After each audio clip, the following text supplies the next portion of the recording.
So here we have the new Pixel 7 and Pixel 7 Pro. They look very similar to the Pixel 6s, they've also got similar specifications, but there are still some differences that set them apart. I'm sure most of you have already seen the specs, so in today's video we're going to go through what the differences are as well as the improvements to the 6 and also how well these work. We're going to go through the camera samples along with the iPhone 14 and Pixel 6 comparisons, and then my thoughts on whether or not these are worth your money.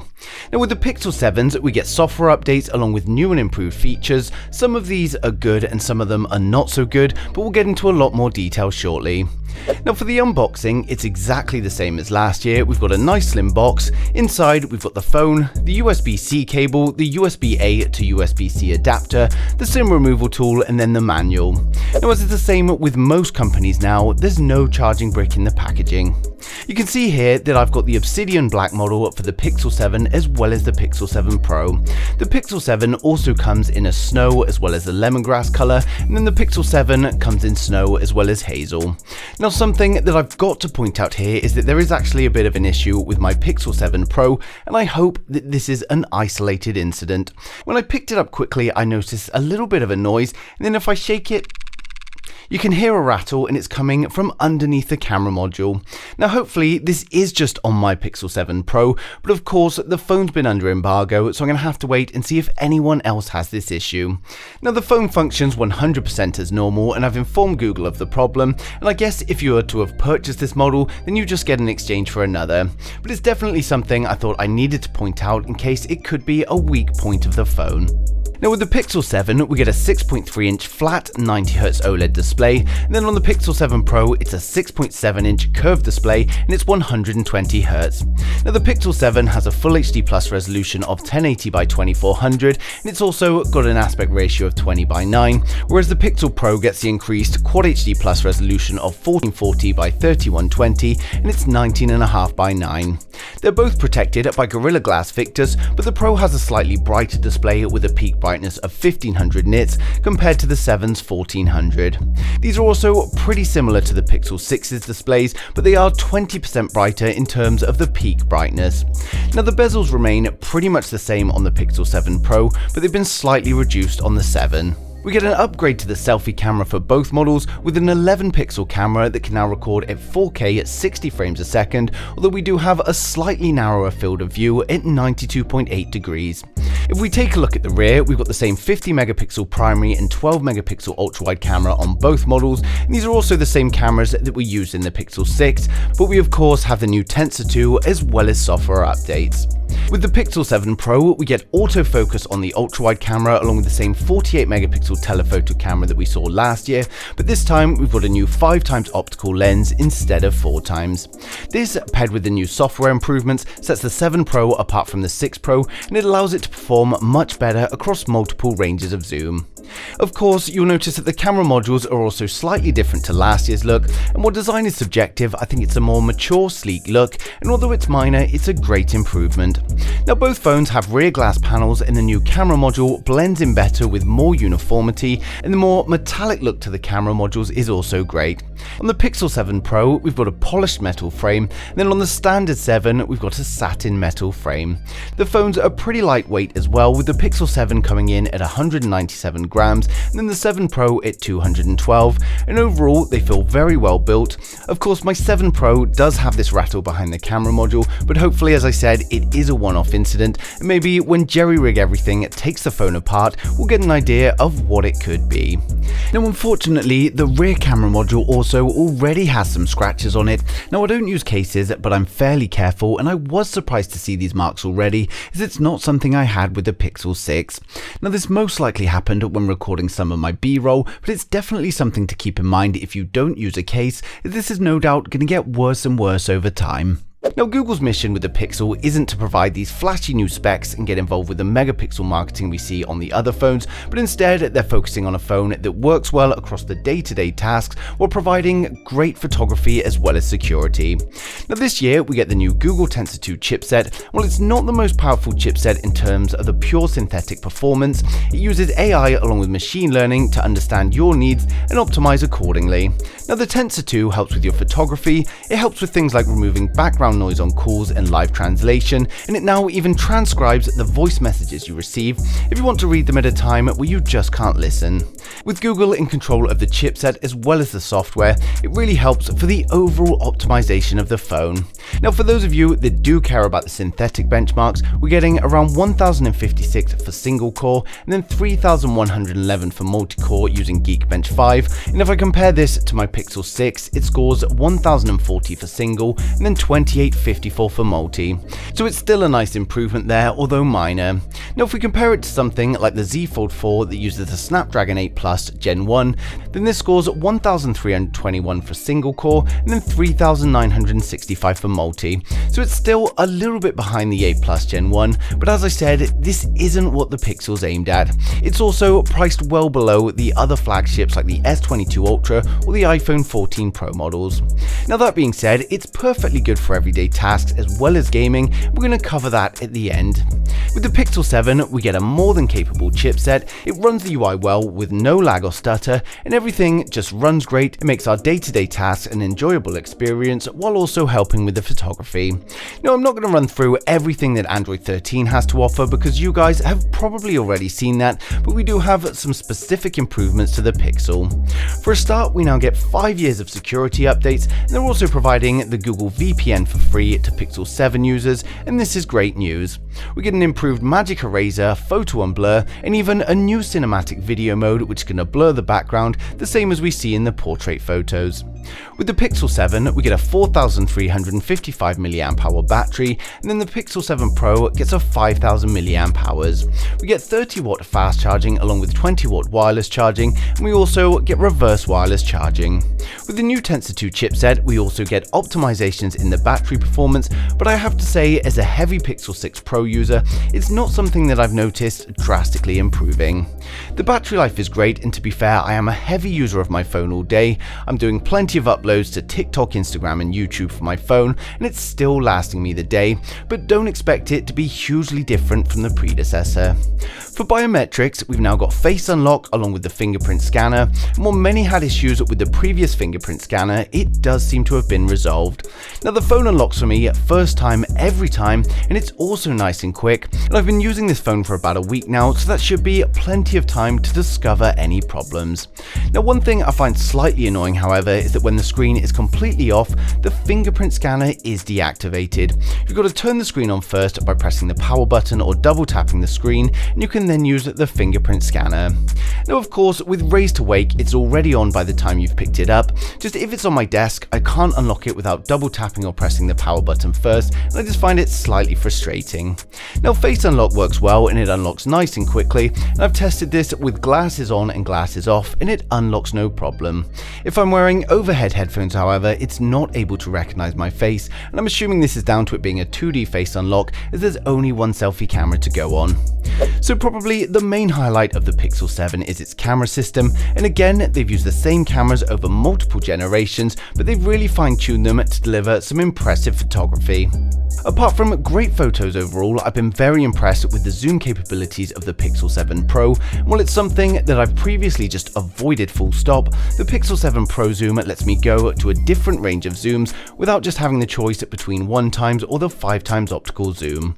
When it comes to the 2x zoom, the Pixel 7 crops the 50 megapixel main camera, and this provides a 12.5 megapixel image that looks pretty much the same as a 2x optical zoom, and to keep things simple to explain, it merges multiple frames to denoise and provide a high resolution image.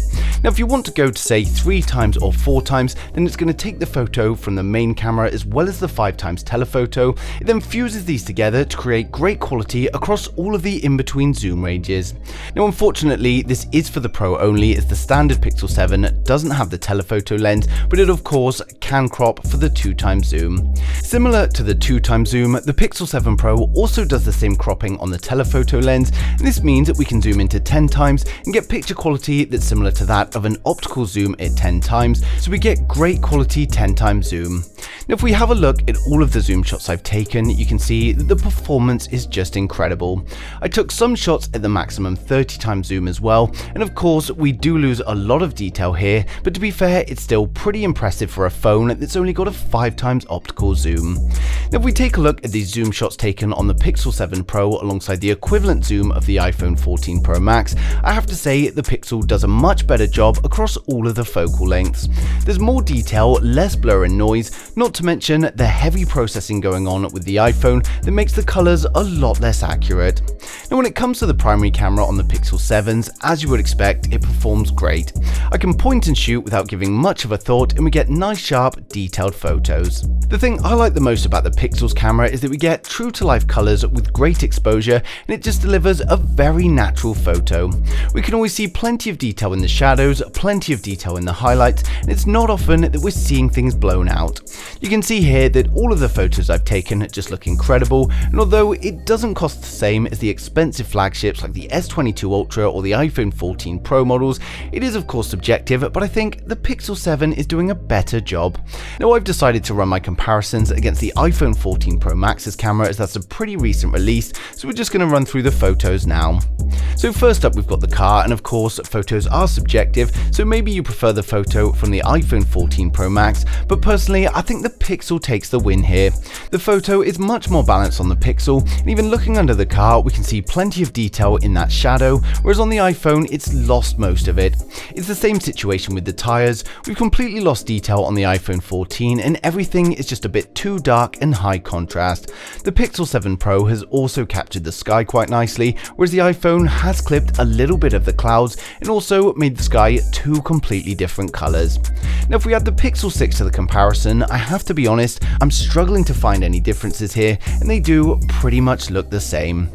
Now next up we've got the photo of the sign, and it's very underexposed on the iPhone 14 Pro Max to the point where we've lost so much detail even on the wooden frame. We've got a small amount of clipping in the sky, and it also looks like a dark and dingy day, but it wasn't. Over on the Pixel 7 Pro we've got a much better exposure overall. We can see the wooden frame and the shadow within it, as well as more detail in the shadow of the wall.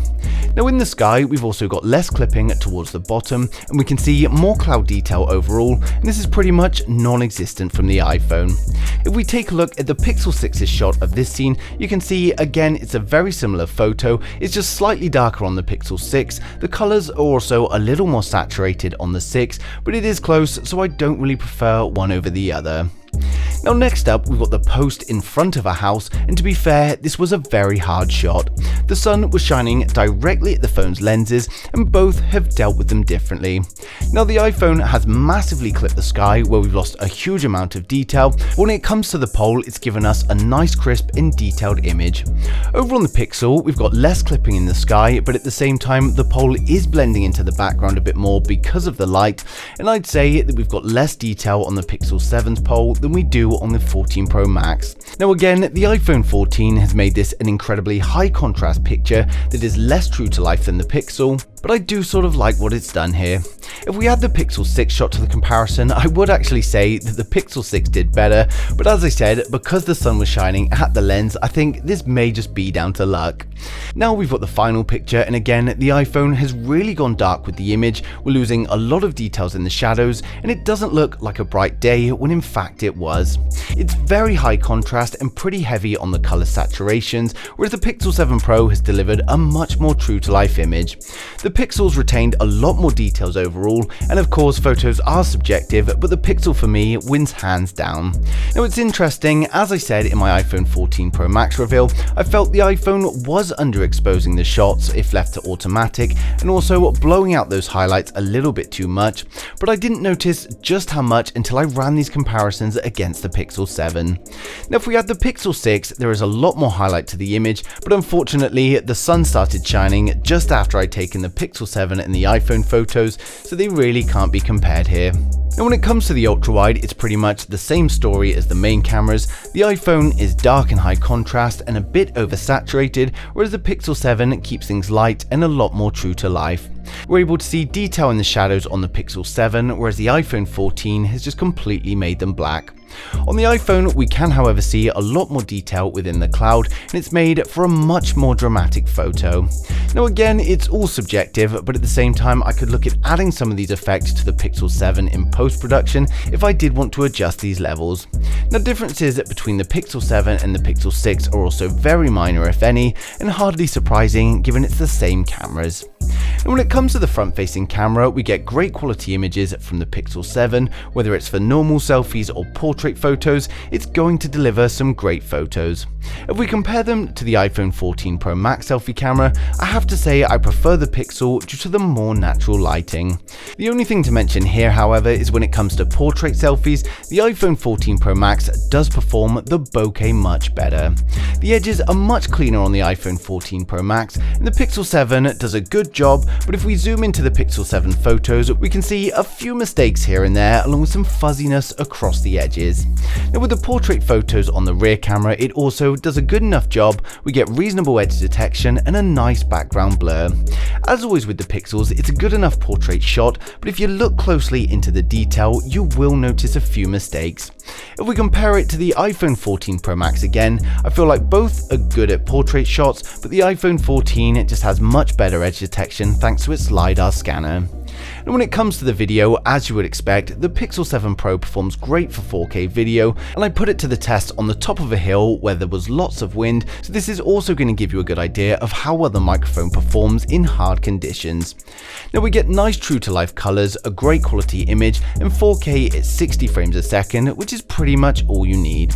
Now zoom of course is not the same as photos because it can't fuse things together on the fly for videos, but you can change zoom while recording, and we'll just take a look at the video now. So this is the rear facing camera, 4K 60 frames a second. There's a lot of wind now, so it'll be good to see how the microphone deals with that. But you can see great quality video here, and you can also use the zooms while you're recording. So you've got 2 times, you've got 5 times already on there. You can switch to the ultra wide, which is 0.6.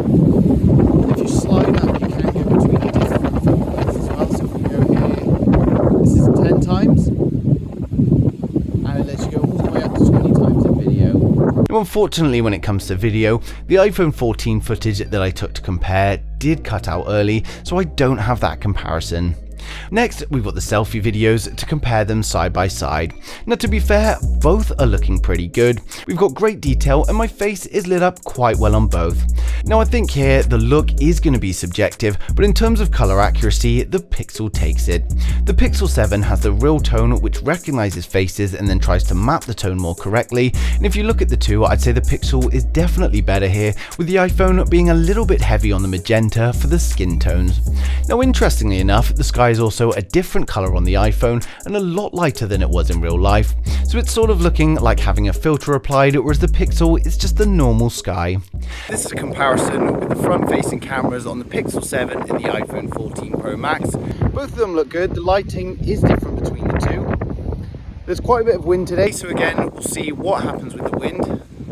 Again with the Pixel we can change focal length, so we can go 1.4 times zoom back to 1. But this gives you a good idea of the difference between the two cameras. Because it was windy, the mic tests were a bit ruined on top of the hill, so here's another selfie sample at 30 frames a second where I was on a flat surface and there was a lot less wind.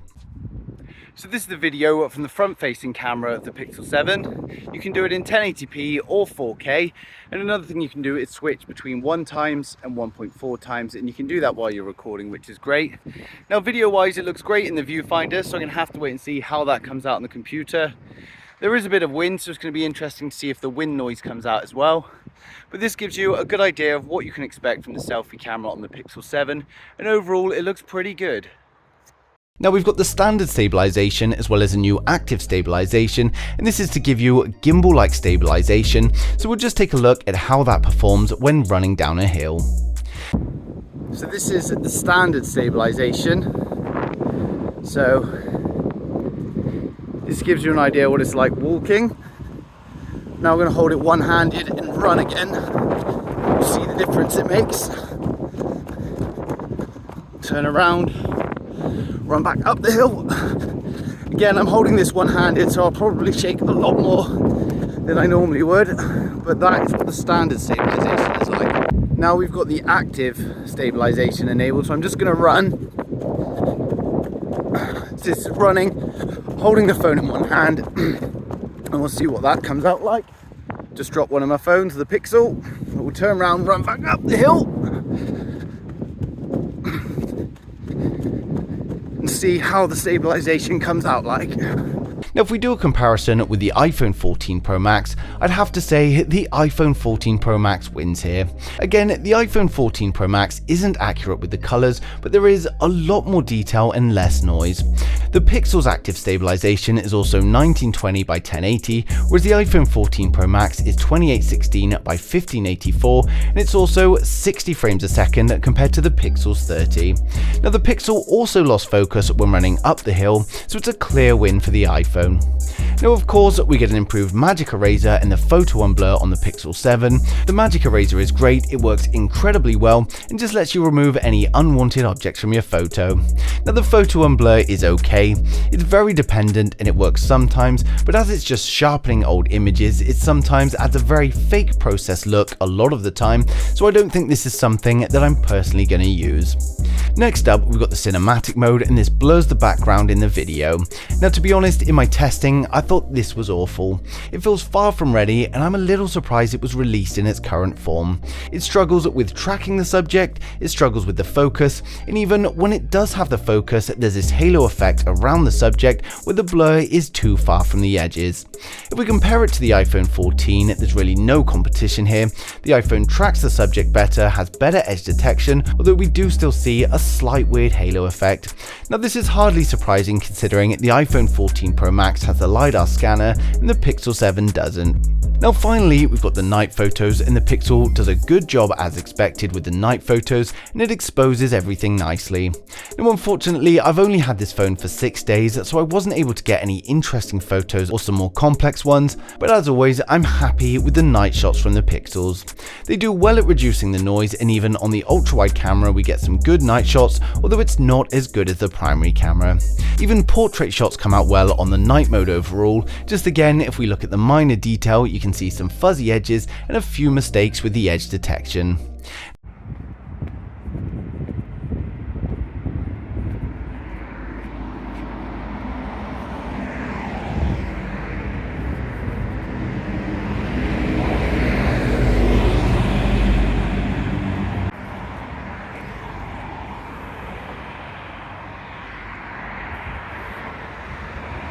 When it comes to the mobile gaming, you can enjoy all of the latest games in great detail. The Tensor 2 performs well and it's going to handle anything you throw at it, making it a perfectly good phone for gaming. Of course, it doesn't have the processing power of, say, the Snapdragon 8 Plus Gen 1 or the A16 from Apple, but it's good enough, and to be fair, it's not really marketed at mobile gaming.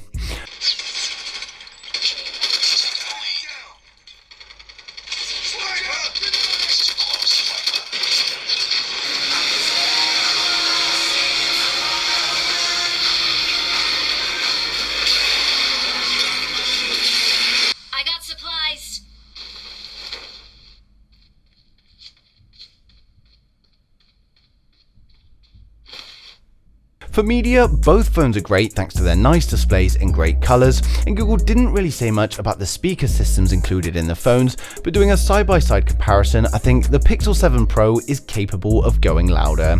Now, that being said, the standard Pixel 7 sounds great at max volume, whereas the Pixel 7 Pro goes louder, but it does get a little bit sharp on the higher pitched noises, so I found myself dropping that volume back a couple of levels, which meant it pretty much matched the Pixel 7 anyway. 7.5 H's. That's 1,600 pounds of force. I am so proud of them. One like this has never been done, and chances are will never be done again.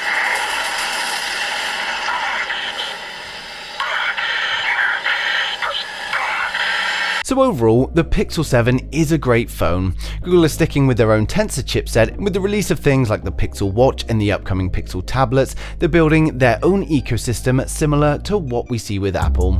I think there's a bright future here for Google, and we'll be seeing a lot more Pixel devices. Now, the Pixel 7 launched at $599 or £599, whereas the Pixel 7 Pro launched at $899 or £849. Now, does this mean the phone is worth the money? Which one should you buy? And is it worth upgrading from the Pixel 6? So straight up, I think there's no reason to upgrade from the Pixel 6. You've got the same camera system along with similar camera performance, and although you will get some new features, I really don't think it warrants an upgrade. If it's your first Pixel or you've got a much older one, then yes, I'd say it's definitely a good choice. You get great camera performance at an impressive price, and it's just a good all-round smartphone. And when it comes to the differences between the 7 and the 7 Pro, it really comes down to your needs, as you get the additional screen size, which also means you get a larger battery and higher resolution. You also get the curved display if you like that, and also if you're going to use the camera zoom, it's going to be much better on the 7 Pro. The camera zoom and all these in-between ranges is great on the Pro thanks to the telephoto camera as well as this new software, and I think overall there is enough to set these two phones apart and make both of them a good choice to the right person. So that's pretty much it for today's video, but if there's anything I've missed or you've got any questions, then just leave them in the comments and I'll get back to you as soon as I can. But thanks for watching the video. If you liked it, smash the thumbs up. If you didn't, hit the thumbs down twice, and I'll see you guys in the next one.